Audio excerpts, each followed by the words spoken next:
Welcome to the Saul's Newsstand News Rewind for February 19th, 2021. Townhall.com reports, RNC launches new committee on election integrity. The Republican National Committee announced the formation of a new commission aimed at tackling election reform.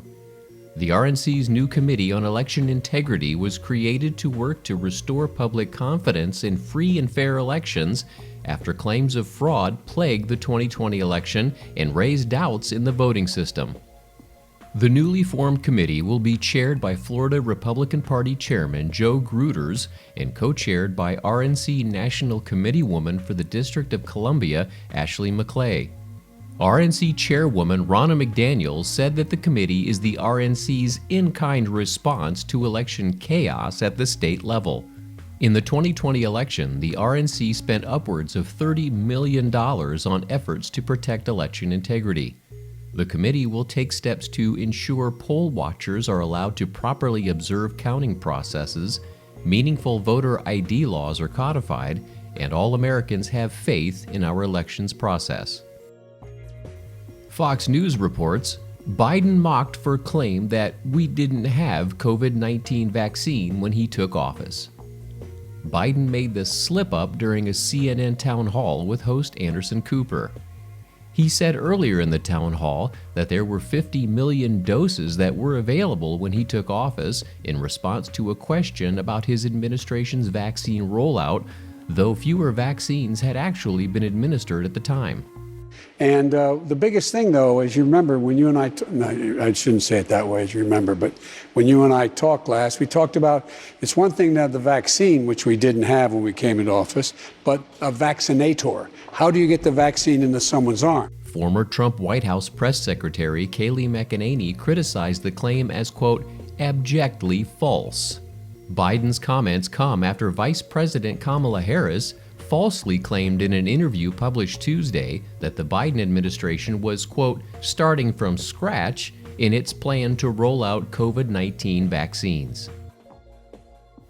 And finally, Rush Limbaugh, conservative talk radio pioneer, dead at 70. Rush Limbaugh, the monumentally influential media icon who transformed talk radio and politics in his decades behind the microphone, helping shape the modern-day Republican Party, died Wednesday morning at the age of 70 after a battle with lung cancer his family announced. The radio icon learned he had stage 4 lung cancer in January of 2020 and was awarded the Presidential Medal of Freedom by then-President Trump at the State of the Union address days later. First Lady Melania Trump then presented America's highest civilian honor to Limbaugh in an emotional moment on the heels of his devastating cancer diagnosis. Limbaugh is considered one of the most influential media figures in American history and has played a consequential role in conservative politics since The Rush Limbaugh Show began in 1988. The program that began 33 years ago on national syndication with only 56 radio stations grew to be the most listened to radio show in the United States, airing on more than 600 stations according to the show's website. Up to 27 million people tuned in on a weekly basis, and Limbaugh has lovingly referred to his passionate fan base as, quote, ditto heads, as they would often say ditto when agreeing with the iconic radio host. In his final radio broadcast of 2020, Limbaugh thanked his listeners and supporters, revealing at the time that he had outlived his prognosis. Limbaugh was enshrined in the Radio Hall of Fame and the National Association of Broadcasters Hall of Fame.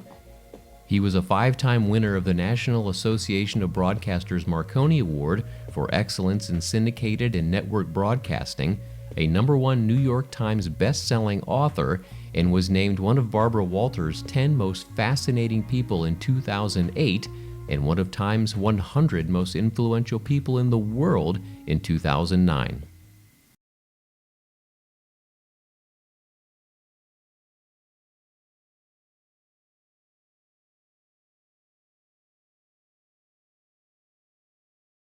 And that concludes your Saul's Newsstand News Rewind for February 19th, 2021. For more political news faster, visit saulsnews.com.